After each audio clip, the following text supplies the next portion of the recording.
but experienced to be a prodigal son, to backslide. And then if you are really the son of the Lord, the Lord will continue to remind you that you must come back. And that's the story of the prodigal son, no? At salamat sa Panginoon because we have a loving God, we have a merciful God, and when the prodigal son come back, hindi niya binilang yung mga pagkakasala at pagkakamali ng kanyang anak, but he embraced his son, and he fell on his neck and kissed him, sabi ng Bible. That's how our God is so merciful and graceful to us. So, salamat po sa Panginoon. We have a loving God. Tonight, we will be blessed, I believe, by our speaker for tonight. And he is one of our new converts. And ang kanya pong paglago ay napakabilis. And he is also one of our preacher. But still, I admire his willingness to learn from the Word of God. No? Kita natin yung kanyang buhay dati and yung pagbabago. He always testified to us how the Lord changed his life from the previous faith that he has, and now that he is a believer of the Lord Jesus Christ, he is saved, ay marami po siyang na-impart sa atin. Sometimes people who are new in the Christian life, they are the ones who teach the old ones. So many times that's the case, no? Kapagkat tayong mga matatanda na, o yung kayong mga matatanda na, ay matagal na rin kayong nalaman ninyo mga bagay nito, and it's refresh us, it's revives us na ganito pala ako dati nung ako yung unang naligtas, no? Kaya maganda, masarap at masaya pag meron pong mga bagong mga naliligtas, no? Sa ating pong simbahan, sa biyaya po ng Panginoon. Tawagin po natin sa ating pong kalagitnaan, Brother Solomon Contreras, as he preached to us the Word of God.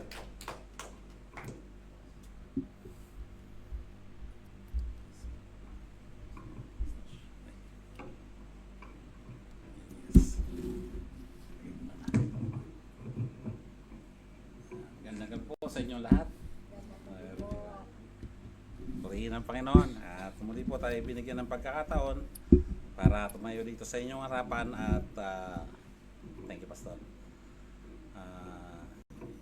Magkayag ng salita ng Panginoon sa abot ng ating kayanan, nalalaman na patuloy hanggang ngayon natin sinasabuhay at pinag-aaralan. Ang ating pong tatalakay ngayong gabi, ito ay may pamagat na the principle of stewardship. The principle of stewardship. At ito po ay matutunghayan natin buksan po natin ang ating mga Bible sa Book of Luke, chapter 16, verse 1 to 13. Babasahin ko po, sundan nyo na lamang po sa inyong mga Bible. Luke chapter 16, verse 1 to 13. Nandiyan na po ba? Luke chapter 16 verse 1, and he said also unto his disciples, there was a certain rich man which had a steward, and same was accused unto him that he had wasted his goods. Verse 2, he called him and said unto him, how it is that I hear this of thee, give an account of thy stewardship, for thou mayest be no longer steward. Verse 3, then the steward said within himself, what shall I do? For my Lord taketh away from me the stewardship. I cannot dig, too big I am ashamed. Verse 4, I am resolved what I do, that when I am put out of the stewardship, they may receive me into their houses. So he called every one of his Lord's debtors unto him, and said unto them first, unto the first, how much owest thou unto the Lord? And he said, 100 measures of oil. And I said unto him, take the bill, and sit down quickly, and write 50. Verse 7, Then he said to another, And how much owest thou? And he said, 100 measures of wheat. And he said unto him, Take thy bill and write fourscore. Verse 8, And the Lord commanded the unjust steward, because he had done wisely, for the children of his word are in their generations wiser than the children of light. Verse 9, And I say unto you, Make to yourself friends of the mammons, of unrighteousness, that when ye fail, they may receive you unto everlasting habitation. Verse 10, He that is faithful in that which is last is faithful also is much. In he that is unjust is the least is unjust also in much. Verse 11, If therefore ye have not seen faithful in the unrighteous mammon, who will commit to your trust the true riches. Verse 12, And if ye had not been faithful in that which is another man's, who shall give you that which is your own. Verse 13, the last verse, No servant can serve two masters, for either he will hate the one and love the other one, or else he will hold the one and despise the other one. Ye cannot serve God and Mammon. Maraming salamat po sa salita ng Panginoon. Tayo po ay manalangin. Ama namin makapangyarihan sa lahat, salamat po muli sa gabing ito at kami inyong pinagtipon-tipon para mag-aral ng inyong salita. Panginoon, hiling po namin na pagkaloob niyo sa amin ang inyong katalinuhan at basbasan niyo po kami at gabayan ng inyong banal na Espiritu para maunawaan po namin at masabuhay namin ang aming pag-aaralan ngayong gabi. Ito nga po ay ang patungkol sa pagiging pangunahing paglilingkod o pagiging stewardship. Nawa po ito'y maunawaan namin ng maayos at mapulutan namin ng aral at aming maisabuhay. Maraming salamat po. Ito po ang aming dalangin sa pangalan ng Jesus. Amen. Okay, stewardship. Translate ko na lang po dito, no? Para mas maintindihan, mas madali ko po mabigas, mas maliwanag po para sa bawat isa. Ito po, principles of stewardship o ang pangunahing prinsipyo ng pangangasiwa.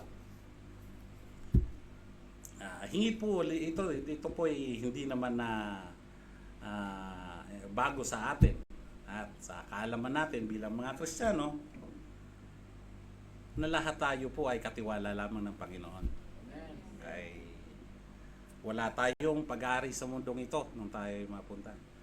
Nung tayo ay sumulpot sa mundong ito o inilalang ng Panginoon, ang lahat ng ito ay nagmula sa Kanya. Tayo ay katiwala lamang niya. Ang ating pong isipin, maging ang ating buhay, tayo ay hininga lamang ng Panginoon. Ginawa tayo sa pamamagitan ng alabok at ng Kanyang hininga, tayo nagkaroon ng buhay. At ito ay biyaya sa atin ng Panginoon, pagbibigay buhay sa atin, maging ang ating kaligtasan. Kung iisipin mo lahat, kung anong ating nakikita, ito ay biyaya ng Panginoon. At tayo, inilalang tayo ng Panginoon sa magkakaibang tawag dito, kagalingan o abilidad. Pero meron po tayong tungkulin na kung ano man yung pinagkatiwala sa ating Panginoon ng ating Panginoon ay dapat nating pagbutihin o dapat nating isabuhay ng maayos. Ginawa niya tayong katiwala, kaya nararapat lamang na magbigay puri tayo sa Kanya. So, lahat ng ito, lahat ng ating buhay ay pinahiram ng Panginoon, maging ang ating oras, maging ang ating talento, kayamanan, ito ay hindi atin, kundi ito ay pagkakatiwala lamang sa atin ng Panginoon. At ang pagiging katiwala, ito ay mayroon ring mga pananagutan. Ito yung bilang katiwala, hindi ibig sabihin na tayo ay nilalang ng Panginoon na ganun-ganun na lang. Ibig sabihin mayroon tayong kanya-kanyang ibinigay na dapat gampanan, na dapat ito yung bigay ng Panginoon na kaya tayo tinawag niyang katiwala. Kasi ito yung bagay na dapat nating gawin para papurihan ng Panginoon. Mayroong pananagutan ng isang katiwala. Ito nga yung sinasabi sa verse 1 and 2. Basahin ko yung verse 1 ulit. At sinabi rin naman ng mga alagad ng isang taong mayaman na may isang katiwala na ito'y sinumbong sa kanya na siya ay nagsisira ng mga kanyang pag-aari. Nagsisira ng kanyang pag-aari. Yung verse 2, at tinawag siya ng kanyang, yung amo, tinawag siya at sinabi, ano itong nababalitaan ko tungkol sa iyo, magbigay sulit ka sa pagiging katiwala mo sapagkat hindi ka na magiging katiwala. Huwag ito parang ito yung amo niya, pinagkakatiwalaan siya, kaya lang hindi detalyado kung paano siya nagkamali. Basta nagkamali siya, siguro nakasira siya o natatapon yung ibang pinagkatiwala sa kanya nang walang kadahilanan, kaya pinatawag siya. At yun nga ang desisyon ng amo na tatanggalin na siya sa pagiging katiwala. Kasi nagkaroon siya ng kapabayaan. So, ganoon rin sana sa pagtitiwala sa atin ng Panginoon ay huwag nating pabayaan para hindi tayo humantong sa ganito na bibitawan tayo ng amo natin. Kasi kung mangyari man yung ganon, kahit na sa ating personal na buhay, kung pabaya ka sa trabaho mo, mawawalan ka ng trabaho, mawawalan ka na hanap buhay, apektado rin ang pamumuhay mo. Ngayon, ito yung illustration nito, ito ay katulad lamang nung nagtatrabaho ka ngayon. Sabi ko, halimbawa, ikaw ay isang kahera. Kahera ka sa isang tindahan o isang supermarket. Pag ikaw ay kahera, ang obligasyon mo, sa'yo bumabagsat lahat ng benta ng cash. So, malaking pera ang hinahawakan mo araw-araw. Pero lagi mo natandaan na kapag kahera ka, hindi pa rin ikaw ang mayari. Ikaw ay katiwala lang. At pagkatapos ng hapon, maghapon mong trabaho, kukwentahin mo lahat ng napagbentahan mo at i-report mo ito ng walang labis o walang kulang. Importante, walang walang kulang kasi pag may kulang, pagdududahan ka. Pero kung magre-remit ka man naman na nasobra, ganun rin pag-iisipan ka. Kaya kinakailangan sakto talaga kung ano yung nabenta mo sa araw na yon. Kailangan yun rin ang i-report mo para yung tiwala sa iyo ng amo mo ay hindi masisira. Yan yung una. Ayan ang yung pangunahing prinsipyo ng katiwala, ay yung pananagutan ng isang katiwala. Yun ang una. Yan ang illustration nun. Saktong halaga yung ibinigay mo at ang aral niyan, hindi yung cashier ang tunay na may-ari. Kaya tayo ay tagapangasiwa lamang. So yun nga yung sabi ko kanina na kailangan maging tapat tayo. Maging tapat, mag-remit ng kung sa doon sa cashier, mag-remit ng walang labis at walang kulang, at yan ang nararapat. Pangalawa, ang karunungan ng katiwala. Ito ng katiwala, babasahin ko ulit yung verse 3 to 8 ng Luke chapter 16, 3 to 8. Ang sabi rito, verse 3, at sinabi ng katiwala sa kanyang sarili, anong gagawin ko? Yamang inalis sa akin ng Panginoon ang pagiging katiwala. Magdukal sa lupa'y wala akong kaya. Magpalimos ako'y nahihiya. So, yun lang talaga yung ano niya. Yun lang yung specialty niya, yung pagiging katiwala. Nahihiya siyang mamalimos at hindi niya kayang magbungkal ng lupa. Hindi niya kayang magsaka. 4, nalaman ko na ang gagawin ko upang kung mapaalis ako sa pagiging katiwala, ako ay matatanggap nila sa kanilang mga bahay. So nag-iisip na siya ng ng alternative. Advance siya mag-isip eh. Tanggalin man siya, mayroon siyang plan B, may backup plan siya. Verse 5, at pagtawag niya sa bawat isa na may utang sa kanyang Panginoon, ay sinabi niya ang una, gaano ang utang mo sa aking Panginoon? Tapos, at sinabi niya, 100 takal ng langis. At sinabi niya sa kanya, abutin mo ang iyong kasulatan at maupo kang madali at isulat mong 50. Kinat niya ng kalahati yung utang nung debitor, so yung mangungutang doon sa amo niya. Siyempre nagpapalakas siya doon sa sa mangungutang kasi may plano na nga siya. Verse 7, na magkagayon ay sinabi niya sa iba, at ikaw, gaano ang utang mo? At sinabi ng isa, ito naman, isa na namang yung mangungutang din, 100 takal na trigo. Sinabi niya sa kanya, abutin mo ang iyong kasulatan at isulat mo 80 lamang. 80, binawasan niya naman siya. Ganon yung naging style niya. And then yung verse 8, at pinuri ng kanyang Panginoon ang lilong katiwala sapagkat siya gumawa ng katalinuhan, sapagkat ang mga anak ng sanlibutan sa kanilang lahi ay mas matalino kaysa anak ng ilaw. So dito ang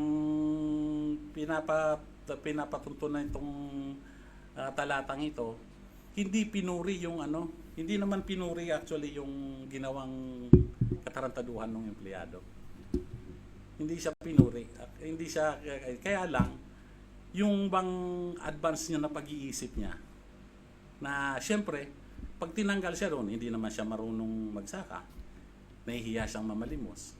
At least, pag binigyan niya, yung mga tinulungan niya yun, binawasan niya yung utang, pag binigyan niya ng pabor, kung sakaling darating na araw, wala na siyang trabaho, at hihingi siya ng pabor, maalis siyang makakuha doon, pag bibigyan siya, kasi tulungan niya. Yun yung punto nung pagpuri. Kaya nga yung sinasabi rito sa verse 8 na sapagkat ang mga anak ng sanglibutang ito sa kanilang sariling lahi ay matatalino kaysa sa mga anak ng ilaw. So, ito'y sinabi ni Jesus na sa mga anak ng sanlibutan na mas matalino sa kanilang panahon kaysa sa anak ng kaliwanagan. Ito yung sinasabi, parang pinapatungkulan niya na halimbawa, yung isang magsasaka, iba-ibay natin ng example na ganito, yung magsasaka. Ay yung magsasaka, alam niya yung panahon ng tag-init at saka yung magtatagulan na. So, bago dumating yung nagtag-ulan, nagtatanim na yan siya. Advance niyang itinatanim yun. Para pag dumating yung tag-ulan, tumutubo na yung halaman, dilig na lang yung mangyayari doon sa ulan. Di mabubuhay na sigurado yung tanim niya. Kasi kung magtatanim siya pag umuulan, pwede yung paglagay niya ng bili, rin lang, lalabas ulit. Di at least yun, mayroon na siyang konting ugat, pag nadiligan, lalaki na ng lugo sa siguradong buhay. Ganon yung kinapurihan dito ng Panginoon. Kasi sana ganon ng bawat mananampalataya na pinagbibigyan ng advance ba yung bagang ang tawag dyan? Yung panghalimbawa, pag mag-birthday ka, pinag-iimpukan mo yun kasi sa birthday mo. Sana ganun rin tayo sa bilang katiwala ng Panginoon. Sana ang pinagbibigyan natin ng panahon ng pag-iimpok ay yung habang buhay na hinihintay natin. Yung ba yung darating yung habang buhay na pag yung katawang lupa natin ay wala na. At least sigurado tayo na tayo yung nakapag-impok na maayos, na save na tayo, alam natin na doon na tayo patutungo. So, sana ganon ang mga bagay na ang nais na maipabati ng Panginoon dito. Sana ay matuto tayo at matutunan natin at talagang may sa puso rin natin na yung buhay na walang hanggan ang ating pag-impukan, hindi yung mga material na bagay. Dapat tayong maging matalino sa paggamit ng ating oras. Yun yung rito. Dapat tayong maging matalino sa paggamit ng ating oras at yaman upang ihanda ang ating sarili yun sa buhay na walang hanggan. Ito yung dapat nating paghandaan, yung buhay na walang hanggan.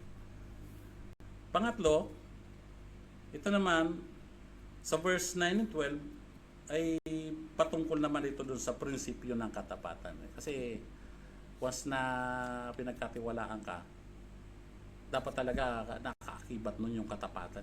Dapat talagang faithful. Ang Panginoon ay sadya naman talaga napaka-faithful sa atin. Tayo lang na mga tao ang malungkot mang tanggapin, pero yun talaga, tayo ang hindi faithful sa Kanya.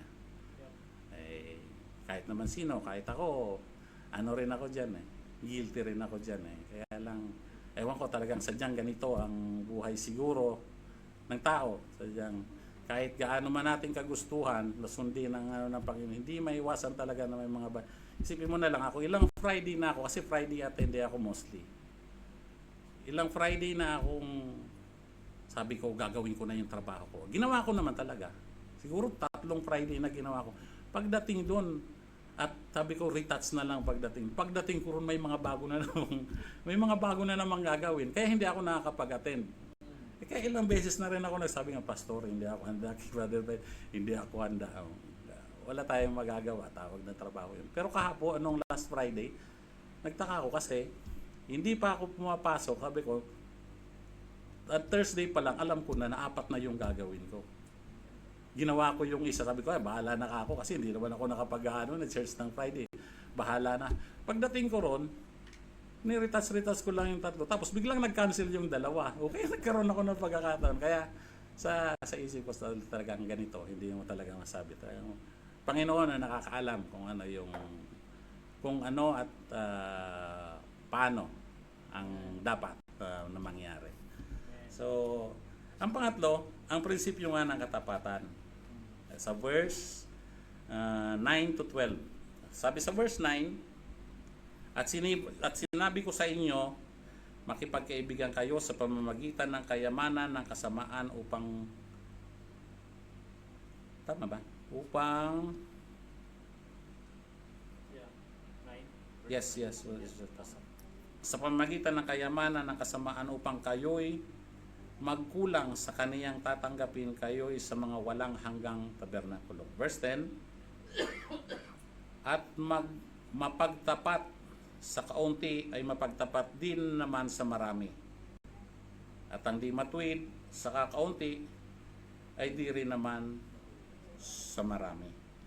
So, malinaw naman na sinasabi rito kasi ganoon naman lahat ng bagay eh. Kasi kahit nga dun sa mangupit ka ng piso saka 1,000, parehas yun, pangungupit rin.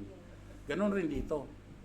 Maging tapat ka sa kaunti o sa maliit at sa malaki, parehas yan eh. Sabi nga nila, ang Panginoon raw ay hindi nagbibilang ng iyong pagkakamali. Ang binibilang ng Panginoon, kung iyang beses kang tatayo at babangon muli, patuloy naman ang palataya sa Kanya. So, yun nga, sabi sa verse, at sa 11 naman, kung kayo nga hindi naging tapat sa masamang kayamanan, sino pa ang magtitiwala sa inyo sa tunay na kayamanan? Eh, ang Panginoon naman, hindi ito nagsasalita, hindi tayo sasabihin na masama yung ginawa mo, hindi ka na, darating na lang yung panahon na oras mo na at doon kanya huhusgahan. Kaya mas mainam na habang nandito tayo sa mundong ito, sa mundo na makasalanan, i-practice na natin yung sagupain talaga yung kasalanan. Tahakin na natin itong way na matuwid, yung way na gusto ng Panginoon. Ito yung will of God. Sundin natin at maging karapat dapat tayo at maging tapat sa paglilingkod sa Panginoon. Yung verse 12, sinabi rito, at kung di kayo magiging matapat sa kayamanan ng iba, sino ang sa inyo'y magbibigay ng sa inyong sarili? Ay kung hindi ka nga naman talaga karapat dapat na pagkatiwalaan, ba't ka wala talagang magtitiwala sa inyo. Ang kahihinat na nito, ikaw rin ang talo. Nasa sayo lahat ng, sabi nga rito, diba yung katapatan sa kaunti, kung hindi tayo tapat sa maliit, yun yung sa 19, tapat sa kayamanang makalupa ang pera at ari-arian ay pansamantala, ngunit ito'y pagsasanay kung paano tayo magiging katiwala ng kayamanang espiritual. So, kahit pala kung nandito ka sa lupa, sabi na natin na biniyayaan ka ng kayamanan. Ito'y pa rin, parang pagsubok ng Panginoon. Papatanayan kung kahit na ikaw ay maraming pera at hindi mo naman ginagamit para sa ikakapuri ng Panginoon at lalo na't ikakaligtas ng iba, ito ay pamamaraan rin pala ng Panginoon para makita kung ginagamit mo nga sa katuwiran yung ipinagkatiwala sa iyo. Tapat sa pagkakatiwala ng iba, kung hindi tayo maaasahan sa mga bagay na hindi atin, paano tayo bibigyan ng Diyos ng tunay na biyaya? So yun, ang illustration dito, maraming tao ang gustong magtaglay ng malaking kayamanan, pero kung hindi sila marunong mag-ingat sa maliit na peso, paano sila pagkakatiwalaan ng milyon? Oo nga naman.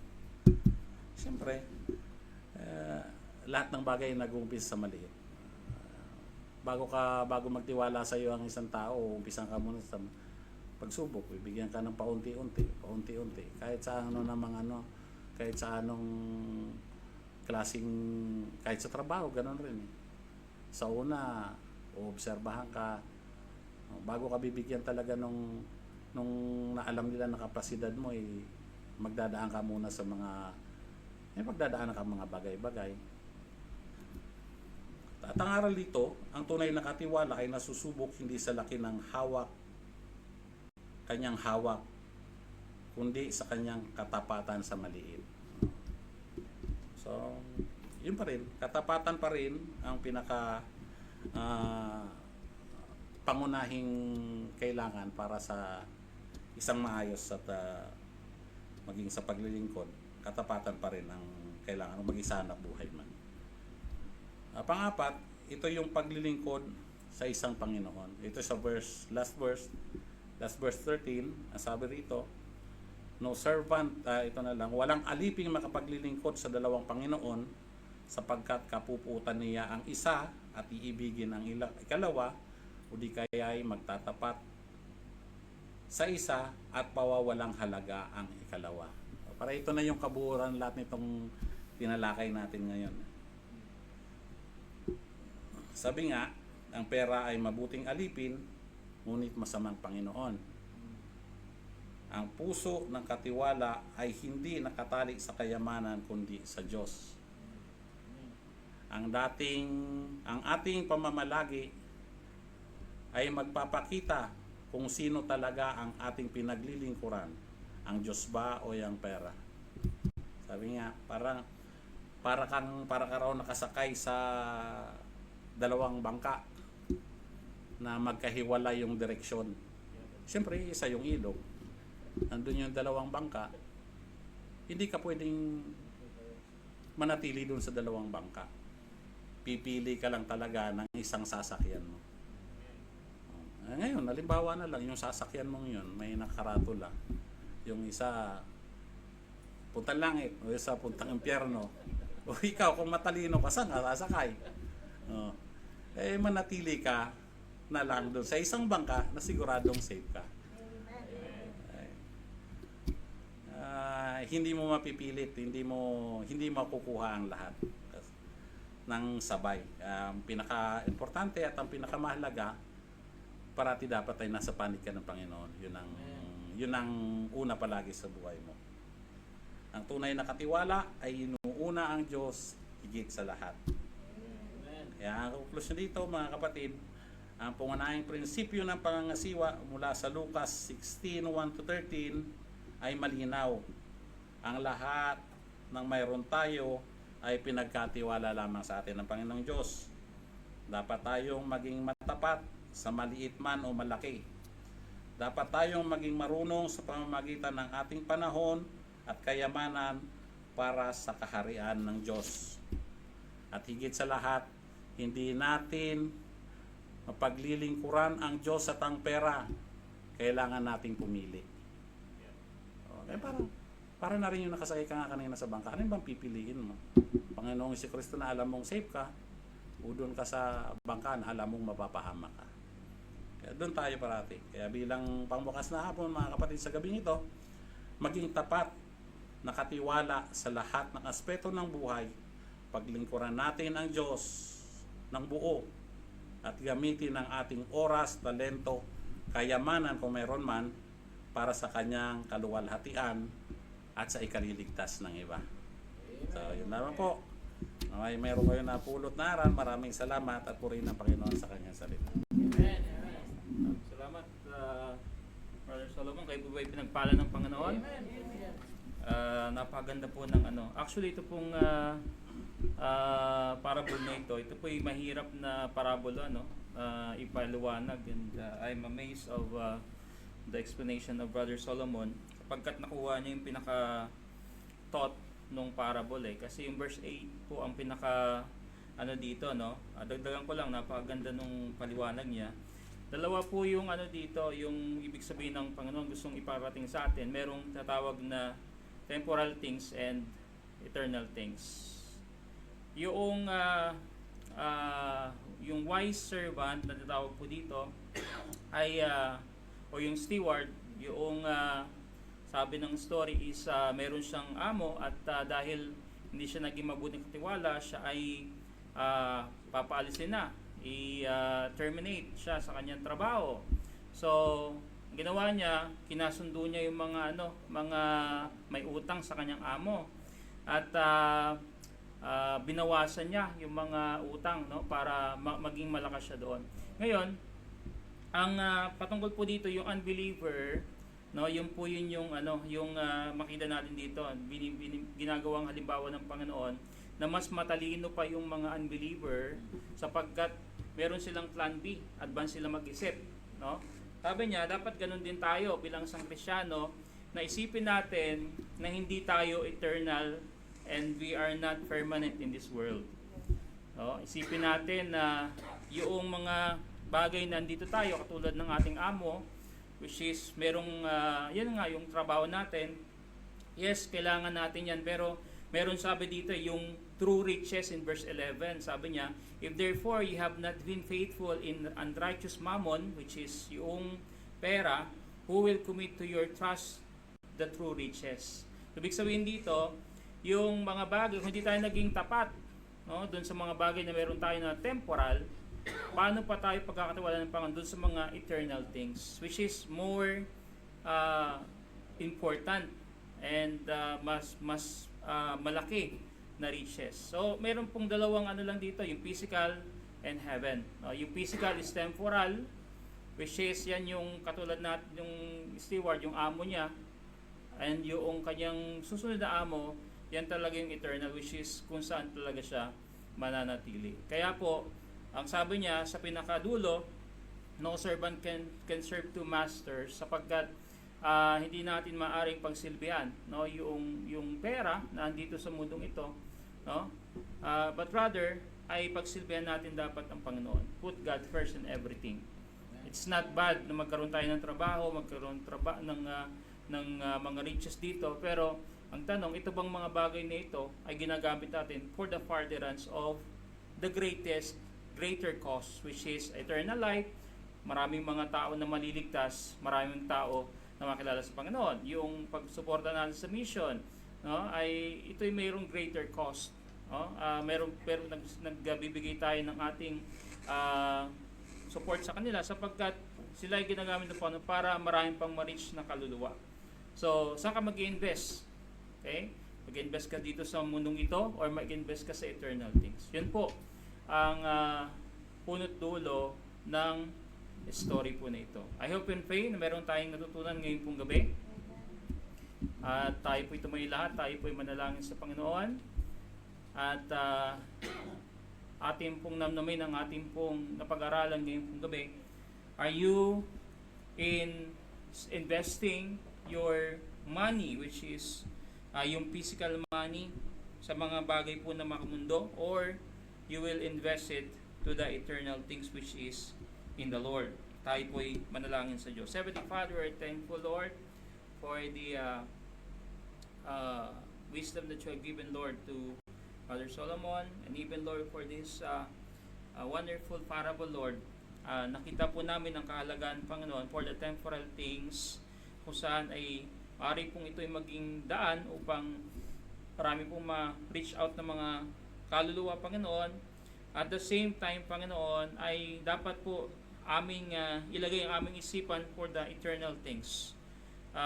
It's sometimes, Lord, it's hard for us to live in this world at the same time to serve you, sapagkat kami po ay namumuhay sa mundo na kung saan ay masama, at mundo na kung saan ay magulo, at ang pinaka-importante po sa kanila ay pera.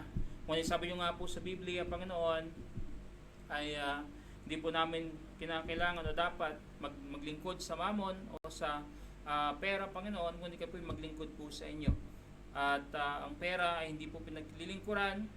Ito po ay tool. Ito po ay isang kasangkapan lamang upang masalo pong mapalaganap ang inyong pong ministeryo, at maging po, Panginoon, magkaroon po ng greater cause sa inyong pong kaharian. Muli, Panginoon, ngayon pong gabi na ito, kami po ay lumalapit sa inyo.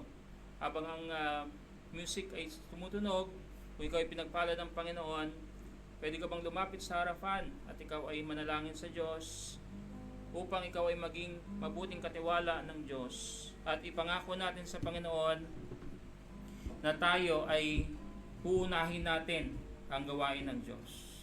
Sige po, tayo po ay lumapit, tayo po ay manalangin sa Panginoon. Kung ikaw ay pinagpala ng Diyos, ay tayo ay manalangin sa Panginoon, at kung tayo po ay hindi naging tapat sa Diyos, ay tayo po ay humingi ng tawad sa Diyos. Sabihin na po natin sa Panginoon, Lord, ako ay magiging tapat sa inyo, at ako ay ibibigay ko ang aking 100% for the eternal things which is in heaven. Temporal things will vanish away. Sabi ng Biblia, heaven and earth shall pass away, but my word shall not pass away. Ang importante po sa ating buhay ay yung pong mga eternal things. Would you invest to the eternal things than to the temporal things? Nawa po, ngayong gabi, ang ating pong decision ay mag-commit tayo sa Panginoon. Maging wise tayo, sapagkat ang buhay po natin sa mundong ito ay temporal lamang, ngunit ang ating pong buhay doon sa langit is eternal. And it's a wise investment for us to give and to lay down, sabi ng Biblia, our treasures not upon earth but unto heaven. Yan po ang dapat po nating ma-realize ngayon pong gabi. Tayo po ay manalangin. Heavenly Father, salamat po sa amin pong natutunan, Panginoon, for this parable. And we are amazed and astonished, Lord, for your teachings. Indeed, you are trying to reach our mind. At ginagamit niyo po ang mga kasangkapan sa mundo po na ito upang maintindihan po namin ang inyong pong kalooban sa aming buhay. Kaya po, Panginoon, kayo nagpapasalamat sa inyong pong ginamit ngayong pong gabi. Patuloy niyo po siyang pagpalain, kanyang trabaho, maging po ang kanya pong paglilingkod po sa inyong Panginoon. Sa mga lumapit po ngayong pong gabi, I pray, Lord, na tingin niyo po ang panalangin po nila. If we have been wrong and thinking about that the things of this world is more important than the eternal things that we will receive in heaven, Lord, I pray that you forgive us. For you said in your word that I have not seen, ears have not heard, nor handled by the hand of any the things that is preferred